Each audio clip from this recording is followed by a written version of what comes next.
Hallöchen, hab mal wieder was gefunden. Krass, so ein dickes Buch hab ich noch nie gesehen. Du etwa?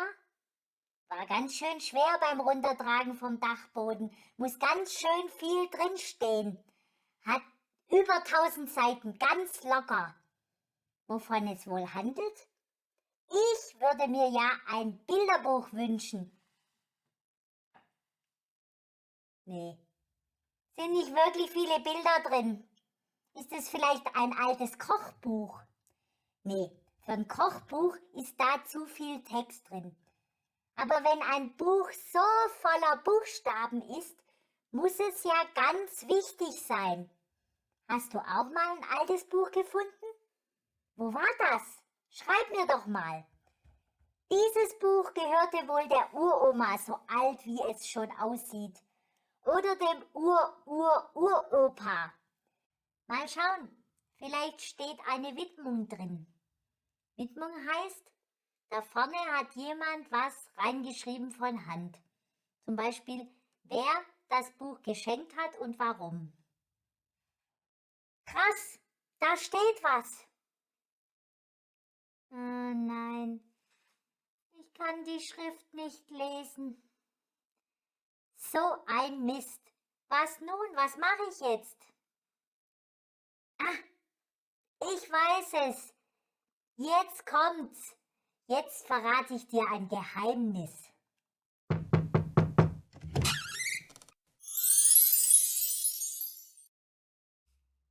Hier auf dem Kanal gibt's noch jemanden außer mir. Und zwar mein Pro, Jack Bugs. Der checkt alles. Und was er selbst nicht weiß, checkt er im Internet. Das kann ich auch, sagst du. Ja, glaube ich dir. Aber mein Freund Jack Bugs ist schneller.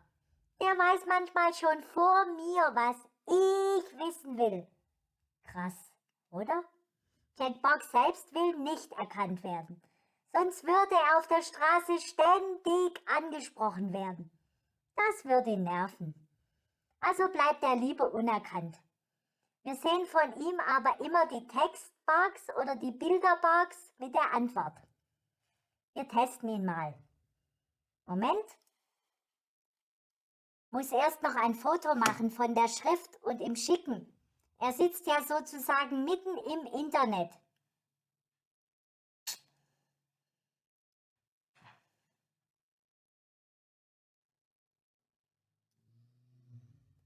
So, Jack Bugs.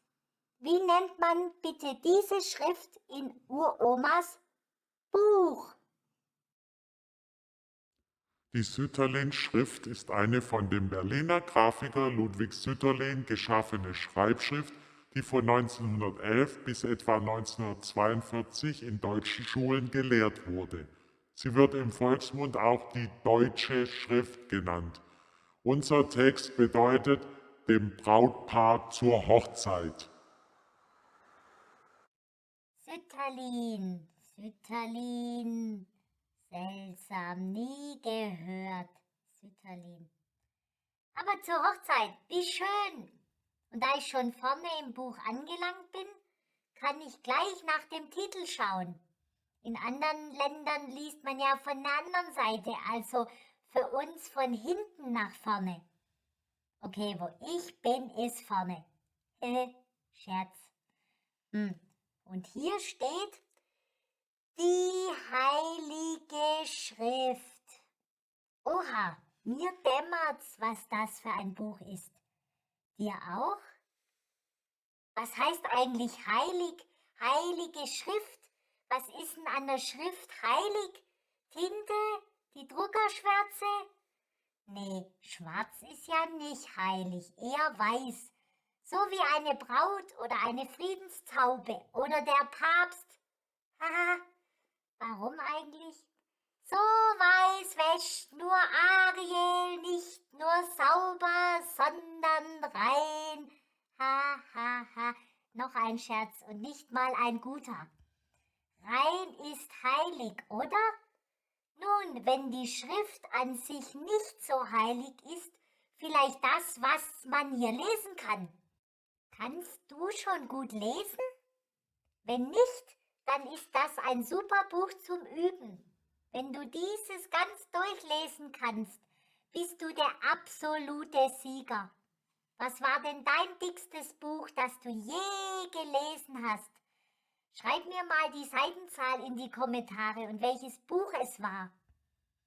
Du hast noch gar keins gelesen. Donald Duck zählt auch. DuckTales, Mickey Mouse, ja klar, alles zählt. Und Bilder sind auch hilfreich in einem Buch. Hier sind ja kaum Bilder drin. Hätte jetzt mal auch gern ein heiliges Bild gesehen. Passend zur heiligen Schrift. Checkbox, zeig mir doch mal ein heiliges Bild. Checkboxy, ein heiliges Bild. Was? Frage 2 schon zu schwierig? Oh, jetzt dämmert's. Checkboxy, Bro, Dicker, heilige Bilder, bitte.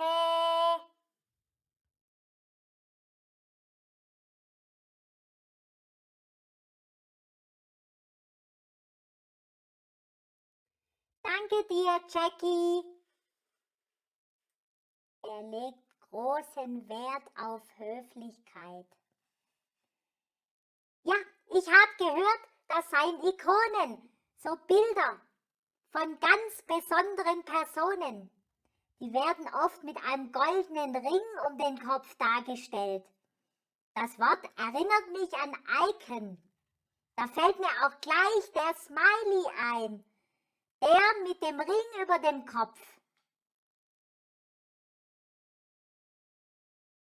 Der Smiley sieht auch irgendwie ganz fromm und selig aus. So, jetzt lese ich mal was aus der sogenannten Heiligen Schrift. Ich lese von Anfang an. 1. Am Anfang schuf Gott Himmel und Erde. 2. Und die Erde war wüst und leer. Und Finsternis lag auf der Tiefe. Und der Geist Gottes schwebte über dem Wasser. 3. Und Gott sprach, es werde Licht. Jetzt ist mir's klar, das ist eine Bibel. Kennst du die? Das heilige Buch der Christen. Und ein Teil davon ist auch heilig für die Juden. Das weiß ich. Aber mehr nicht. Jackbox, kannst du mir bitte wieder helfen? Als Bibel, altgriechisch Biblia, Bücher oder die Heilige Schrift bezeichnet man die wichtigste religiöse Textsammlung im Judentum wie auch im Christentum. Sie gilt Gläubigen als göttlich inspiriert. Boah, Jackbox ist voll dabei. Was mache ich jetzt mit der Bibel? Vielleicht ins Regal stellen? Sieht ganz dekorativ aus in vielen Wohnungen. Man muss halt immer gut abstauben. Hab eine Idee. Lass uns in der nächsten Folge zusammen drin lesen. Wie wär's? Wenn du auch eine Bibel hast, kannst du die nächstes Mal mitbringen. Wärst du auch mit am Start? Drück mal bei meinem Kanal auf Abonnieren und die Glocke. Dann kriegst du direkt Bescheid, wann die Leserei stattfinden wird. Und bis dahin sage ich Tschüssi. Also, Aufgabe für dich für nächstes Mal, besorg dir eine Bibel. Statt Deutschland sucht den Impfpass, heißt es, Deutschland sucht die Bibel. Und wenn du daheim keine findest als Buch, such dir eine Bibel im Internet, eine Online-Bibel. Gerne kannst du mir in den Kommentaren schreiben, was du gefunden hast und warum es dir gefällt. Oder auch nicht gefällt. Also, ade! Adieu, Auch Ade, Ada und ähnliches ist ein Abschiedsgruß, der in Frankreich und in der Schweiz sowie in einigen Regionen in Süddeutschland und Österreich benutzt wird. Das Wort setzt sich aus den beiden französischen Wörtern à, bei und Dieu, Gott, zusammen. Es bedeutet so etwas wie Gott befohlen. Adieu.